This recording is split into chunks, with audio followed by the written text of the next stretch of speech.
नमस्कार, मैं हूं शीनम शर्मा। स्वागत है आप सभी का इस बुलेटिन में। सबसे पहले बात लखनऊ की करते हैं। लखनऊ में श्राइन सिटी के निदेशक राशिद नसीम पर ईओडब्ल्यू ने शिकंजा कसा के, जी हां, ये बड़ी जानकारी आपको दे दें, शिकंजा कसा जा रहा है ईओडब्ल्यू की ओर से। ईओडब्ल्यू ने राशिद नसीम की संपत्ति को कुर्क करने की तैयारी कर ली है। राशिद कई साल से फरार चल रहा है। राशिद और उसकी कंपनी पर आरोप है कि इन लोगों ने देश भर में करीबन 60,000 करोड़ से ज्यादा की ठगी की है। इस मामले में श्राइन सिटी के खिलाफ पूरे देश में करीबन 5,000 मुकदमे दर्ज हैं। सिर्फ लखनऊ में ही इन लोगों के खिलाफ 400 मामले लगभग दर्ज किए जा चुके हैं। महाठगी के आरोप में पुलिस अब तक राशिद के भाई आसिफ समेत 58 लोगों को अरेस्ट कर चुकी है। बताया जा रहा है कि राशिद दुबई में छिपा हुआ है।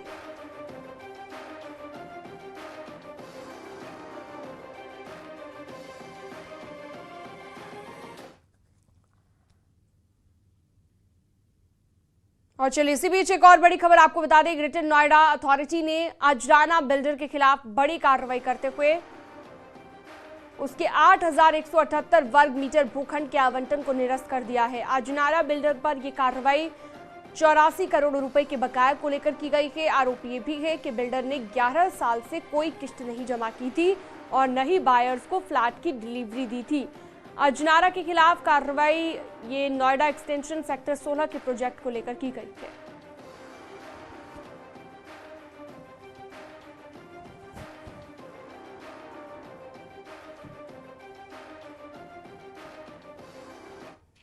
तो क्राइम से जुड़ी एक और बड़ी खबर गाजियाबाद से आपको बता दें। एनकाउंटर में 2 इनामी ढेर किए गए हैं। अनिल दुजाना गैंग के 2 गुर्गे ढेर हुए हैं। एक बदमाश पर 1 लाख का इनाम था, दूसरे बदमाश पर 50,000 का इनाम था। गाजियाबाद के 2 इलाकों में एनकाउंटर हुए हैं। थाना मधुबन और इंदिरापुरम इलाके में ये मुठभेड़ हुई है। इंदिरापुरम में 1 लाख का इनामी बिल्लू गैंगस्टर ढेर किया गया है। तो मधुबन इलाके में 50,000 के इनामी। 2 मुठभेड़ हुई थी। मुठभेड़ में पुलिस ने जो रात में चेकिंग करा था, उस समय जो अपराधी लोग मोटरसाइकिल से आया, पुलिस का बैरिकेडिंग का तोड़ा और आगे भागने की कोशिश किया। बाद में पुलिस के ऊपर फायरिंग करने की कोशिश किया। पुलिस फायरिंग करते समय पुलिस अपना सेल्फ डिफेंस के लिए पुलिस भी जब भी फायरिंग करना पड़ा। और उसी के बाद में 2 घायल अपराधी को पुलिस हॉस्पिटल ले गए थे इलाज करने के लिए बचे, और इलाज के दौरान उनकी मृत्यु डॉक्टर साहब ने घोषित किया था। बाद में उनके पहचान में आया है ये 2 अपराधी अलग अलग तरह से मिला है। ये एक राकेश है दुजाना का रहने वाला, उनके ऊपर 50,000 के इनाम है और ये डबल मर्डर केस कविनगर का वांछित था। और दूसरा अपराधी का नाम है बिल्लू गैंगस्टर उर्फ अविनाश, वो भी दुजाना का रहने वाला है, उनके ऊपर 1 लाख इनाम था, वो भी डबल मर्डर केस में वांछित था। हमको बाद में पहचान में आया है ये दोनों अपराधी बहुत सातिर अपराधी है। यहाँ पे इन लोग संगठित गिरोह चलाता है, खासतौर से व्यापारियों इंडस्ट्रियलिस्ट के ऊपर गोली चला के उनसे पैसा वसूली करना, रंगदारी मारना, इस तरह के ऊपर इनको इस तरह का कई मुकदमा इन लोगों के ऊपर, खासतौर से दिल्ली, नोएडा, गाजियाबाद में इनके ऊपर कई मुकदमा है। तो वे बात करते हैं कुशीनगर की। पुलिस कर्मियों पर यहां हमला किया गया है। जी हां, कुशीनगर से ये खबर सामने आई। मानसिक विक्षिप्त ने हमला किया है। धारदार हथियार से हमला किया गया। बीच बाजार पुलिस कर्मियों पर हमला हुआ है। सिपाही मासूम अली और प्रेम नारायण घायल हो गया है। खड्डा तहसील में पेशी के लिए आए थे सिपाही और इस दौरान ये हमला किया गया है। धारदार हथियार से हमला किया गया। पुलिस वालों पर यह हमला किया गया है धारदार हथियार से। जौनपुर में चोरी के शक में एक शख्स की लोगों ने जमकर पिटाई कर दी, जिसका वीडियो अब लगातार वायरल हो रहा है। मामला बक्शा थाना इलाके के लखनीपुर गांव का बताया जा रहा है और वीडियो में देखा जा सकता है कि कैसे लोग शख्स का हाथ बांधकर पिटाई कर रहे हैं। पुलिस ने लोगों की शिकायत पर अब शख्स को हिरासत में ले लिया है।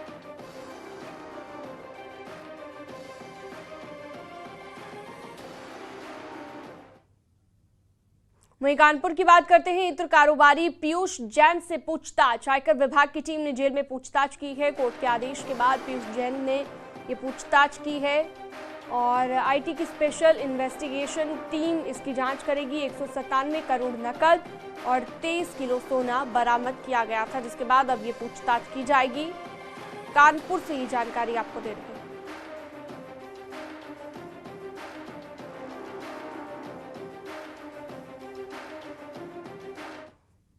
तो वहीं दूसरी तरफ कानपुर में कल्याणपुर में अवैध रूप से अस्पताल संचालित होता हुआ पाया गया कि स्वास्थ्य विभाग की टीम ने ड्रग विभाग के साथ छापेमारी की तो पता चला कि यहां पर प्रतिबंधित दवाइयां बेची जा रही थी, जिसका कोई रिकॉर्ड नहीं रखा जा रहा था।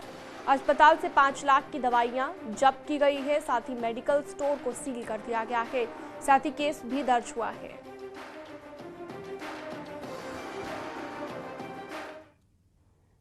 बुलंदशहर की अब बात करते हैं। फर्नीचर व्यापारी से ठगी की गई है। विदेशी करेंसी चेंज करने के नाम पर यह ठगी की गई है। लग्जरी कार से आए बदमाशों ने ठगी की वारदात को अंजाम दिया। शोरूम में लगे हुए सीसीटीवी में ठग कैद हुए हैं। थाना सिकंदराबाद कोतवाली क्षेत्र की ये घटना आपको बता रहे हैं।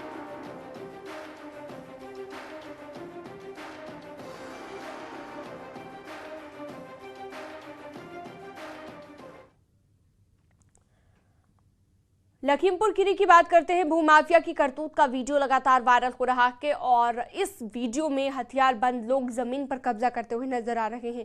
आरोप ये है कि भूमाफिया ने हथियारों के जोर पर गरीब पट्टेदारों की जमीन पर कब्जा करने की नीयत से फसल पर ही ट्रैक्टर चलवा दिए। आरोपी पूरन सिंह और उसके बेटों का हथियार के साथ वीडियो वायरल है। पूरा मामला खरेटिया का बताया गया और न्यूज़ 18 की खबर का असर यहाँ पर हुआ है।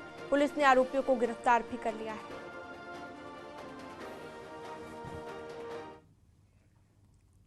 कुत्ते के भौंकने पर एक शख्स ने उसे गोली मार दी। मामला जेवर इलाके का है, जहां पर एक पालतू कुत्ते की गोली मारने से मौत हो गई। जानकारी के मुताबिक नीमका गांव में पालतू कुत्ते के भौंकने पर आरोपी ने तमंचे से उसे गोली मार दी। फिलहाल पुलिस ने मामला दर्ज कर लिया है।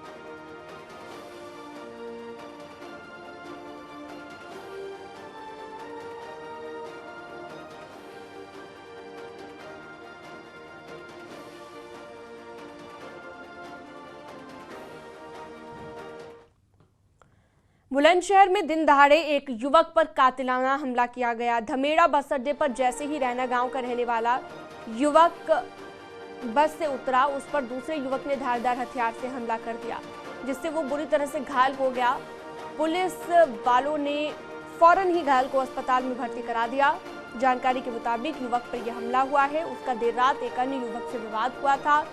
बताया जा रहा है कि इसी विवाद को लेकर युवक पर कातिलाना हमला किया गया।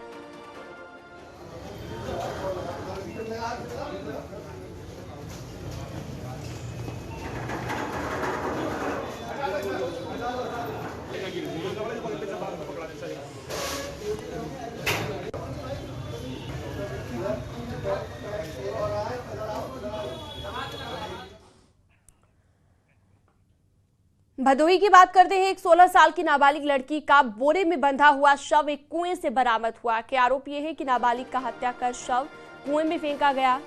लड़की 14 मई को अपने घर से शौच के लिए निकली थी, लेकिन वापस नहीं लौटी। 14 दिन के बाद अब देर रात किशोरी का शव बरामद किया गया। परिजनों का आरोप है कि जिस पर उनको शक था उसके खिलाफ नामजद अपहरण का मुकदमा लिखवाना चाहते थे, लेकिन पुलिस ने नामजद मुकदमा नहीं लिखा, बल्कि धारा 363 के तहत अज्ञात के खिलाफ मुकदमा दर्ज किया।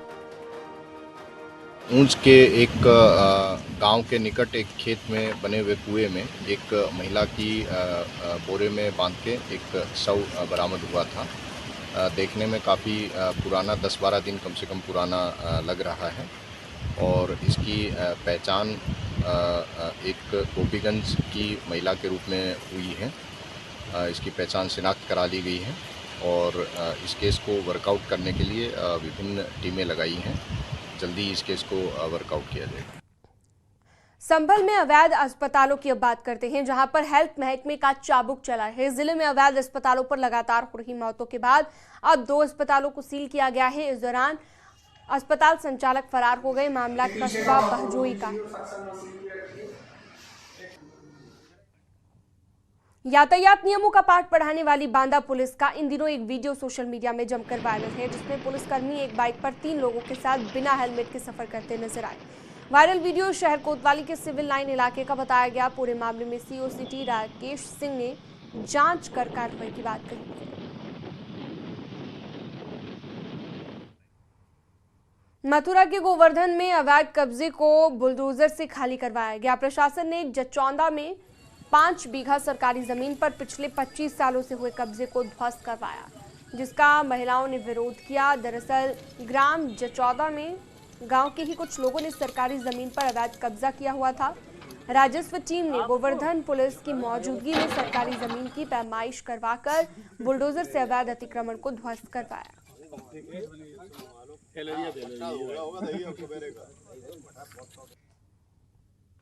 शिवपाल यादव का बयान। बजट को लेकर शिवपाल यादव ने बयान दिया है, सरकारी पैसा खर्च नहीं होता, ये शिवपाल ने अब बयान दिया है। सड़कों का हाल खराब है, ये भी शिवपाल यादव ने कहा है। तो बड़ी खबर आपको बता रहे हैं, बजट को लेकर ये बयान दिया गया है शिवपाल यादव की ओर से कि सरकारी पैसा खर्च नहीं होता, यानी कि बजट तो पेश कर दिया जाता है, इतनी राशि मंजूर कर दी जाती है, लेकिन सरकारी पैसा खर्च नहीं होता। देखिए, समय बहुत सी ऐसी संस्थाएं हैं जो लोकतांत्रिक थी, जैसे कोऑपरेटिव सहकारिता, उसका सरकारीकरण कर दिया, जो उदाहरण है। और जो अधिकार जनता को मिलना चाहिए, जैसे ये बजट आया है, अब आप सब लोग समझ रहे हैं कि ये जनता के टैक्स के रूप में जनता ही से तो वसूला जाता है, और आप लोग भी इससे आप लोग भी समझ रहे होंगे टैक्स के रूप में, जीएसटी के रूप में किस तरीके से ये पैसा इकट्ठा होता है, खर्च होता नहीं, इसमें भ्रष्टाचार चरम सीमा पर, चरम सीमा, और पूरा खर्च नहीं, विकास। आज सड़कों का सवाल है, जहाँ तक सड़कों पर लखनऊ में ही चले जाइए, लखनऊ में चले जाइए, गड्ढे गड्ढे दिखेंगे, बहुत सी ऐसी सड़कें हैं। और हमारे समय में तो 75 जिलों में मैंने काम करा दिया था, चौड़ी चौड़ी सड़कें बना दी थी। 3 दिन में एक बड़ा पुल, गंगा का, घाघरा का, जमुना का, बड़ी बड़ी नदियों का, अब पता कर लेना 5 साल में कितने। जैसा कि आपने देखा कि ये थे शिवपाल यादव, जिनका कहना है, जिन्होंने बजट पर टिप्पणी करते हुए कहा कि जो आज सरकार है, चाहे अगर पीडब्ल्यूडी की बात करें या अन्य बात करें, तो वहाँ पर भ्रष्टाचार है, और यही कारण है कि जो काम हमने कुछ दिनों में करा दिया वो अभी भी धरातल पर नहीं उतरता नजर आ रहा है। कैमरामैन रवि गुप्ता के साथ राजीव प्रताप सिंह, न्यूज़ 18 लखनऊ। तो वहीं डिप्टी सीएम ब्रजेश पाठक से न्यूज़ 18 संवाददाता ने खास बातचीत की है। इस दौरान उन्होंने कहा कि प्रदेश में सबका साथ सबका विकास के मंत्र पर काम हो रहा है। इस वक्त हमारे साथ डिप्टी सीएम ब्रजेश पाठक जी मौजूद हैं। सर, जिस तरह से मदनी का बयान आया, मौलाना मदनी, उनका कहना है कि देश में हम इसको दुखद मानते हैं, और पूरे देश और प्रदेश में आदरणीय प्रधानमंत्री नरेंद्र मोदी जी का जो नारा है, सबका साथ सबका विकास सबका विश्वास, उसके तहत हम सब काम कर रहे हैं। सभी को निःशुल्क मकान मिले हैं, सबको निःशुल्क विद्युत कनेक्शन मिला है, सबको निःशुल्क शौचालय मिला है, सबको निःशुल्क राशन मिल रहा है, सबको 5 लाख तक का निःशुल्क इलाज है, और इसमें सबको साथ लेकर हम लोग चल रहे हैं। जैसा कि आपने सुना, ये थे डिप्टी सीएम ब्रजेश पाठक। उनका कहना है कि मौलाना मदनी भले ही भड़काऊ बयान दे रहे हों, लेकिन ये सरकार सबका साथ सबका विकास के फार्मूले पर काम कर रही है। कैमरामैन रवि गुप्ता के साथ राजीव प्रताप सिंह, न्यूज़ 18 लखनऊ।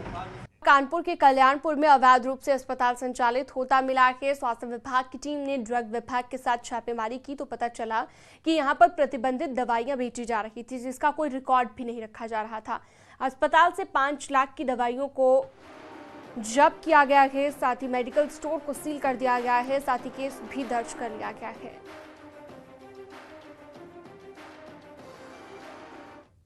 चालान हो रहा है वो अवैध रूप से हो रहा है, तो जिसके क्रम में आज हम लोग स्टार हेल्थ केयर पे छापे की कार्रवाई किए, जिसमें drug inspector Auraiya, drug inspector Etawah और ड्रग इंस्पेक्टर संदेश जी और मैं एक टीम बनाकर कमिश्नर साहब को और जिलाधिकारी महोदय के निर्देशन में आज यहाँ छापे की कार्रवाई की गई। तो छापे के दौरान ये पाया गया कि यहाँ मेडिसिन 2,75,000 की है, लेकिन वहाँ कोई लाइसेंस नहीं है। जब पूछा गया तो कोई लाइसेंस के लिए अप्लाई नहीं किया गया, तो उसके एवज में हम लोगों ने उस मेडिसिन को सीज कर लिया।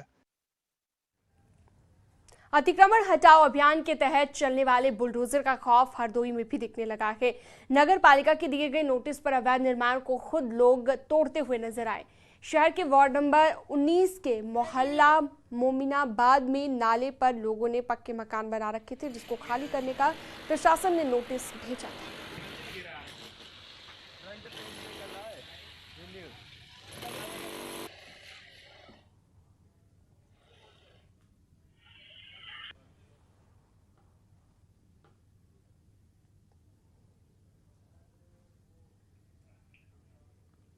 हापुड़ की बात करते हैं। बड़ी खबर है हापुड़ से। यहाँ पर कुछ लोगों ने एक महिला से गैंग रेप का कुछ लोगों पर आरोप लगा है। आरोप ये है कि महिला को शराब पिलाकर उसके साथ गैंग रेप किया गया। आरोपियों ने गैंग रेप का वीडियो भी बनाया जो कि अब सोशल मीडिया पर वायरल हो रहा है। पुलिस ने महिला की शिकायत के आधार पर 4 आरोपियों को गिरफ्तार कर लिया है। बताया जा रहा है कि वीडियो करीबन 1 महीने पुराना है। घटना थाना हाफिजपुर क्षेत्र की बताई गई। हाफिजपुर पे एक महिला के द्वारा दुष्कर्म की तहरीर दी गई, जिसमें पुलिस के द्वारा सुसंगत धाराओं में अभियोग पंजीकृत किया गया और पुलिस के द्वारा त्वरित कार्रवाई करते हुए 4 नामित जो अभियुक्त हैं उनको गिरफ्तार किया गया है और इसमें अग्रिम वैधानिक कार्रवाई पुलिस के द्वारा की जा रही है। बागपत सुसाइड मामले की अब बात करते हैं। मानवाधिकार आयोग ने मामले को लेकर संज्ञान ले लिया है। मुख्य सचिव और डीजीपी को नोटिस भेजा गया है। आयोग ने 4 हफ्ते में रिपोर्ट तलब की है। मां ने 2 बेटियों के साथ सुसाइड किया था, जिसके बाद अब इस मामले को लेकर रिपोर्ट तलब की गई है।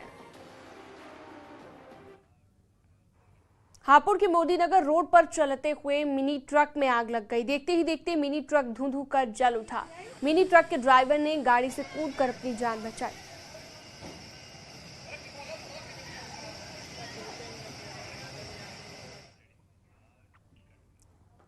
और अब बात करते हैं जौनपुर की बारात से लौट रही एक गाड़ी में भीषण आग लग गई। गनीमत ये रही कि कार में सवार सभी लोग बाल बाल बच गए। जानकारी के मुताबिक सिंगरा मऊ के केवटली गांव से बारातियों को लेकर गाड़ी लौट रही थी, जहां पर लखनऊ वाराणसी 4 लेन पर कार की इंजन से धुआं निकलने लगा।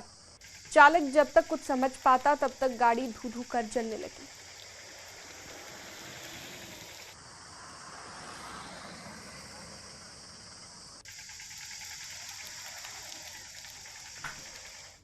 तो ये 3 तस्वीरें आप देखिए और तीनों तस्वीरों के जरिए आप देख सकते हैं आग का तांडव।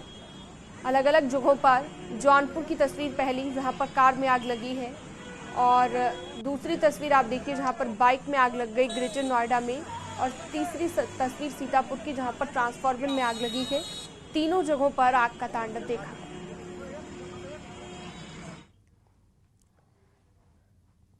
शाहजहांपुर में देर रात उस वक्त हड़कंप मच गया जब होटल मालिक ने खाना खाने आए ग्राहक को चाकू से गोद दिया। घायल ग्राहक को आनन फानन में जिला अस्पताल में भर्ती कराया गया, जहां पर उसका इलाज चल रहा है। बताया जा रहा है कि खाने के पैसे में अवैध वसूली को लेकर विवाद हुआ और इसी बात से नाराज होकर होटल मालिक ने घटना को अंजाम दिया है। पुलिस ने आरोपी होटल मालिक को हिरासत में ले लिया है।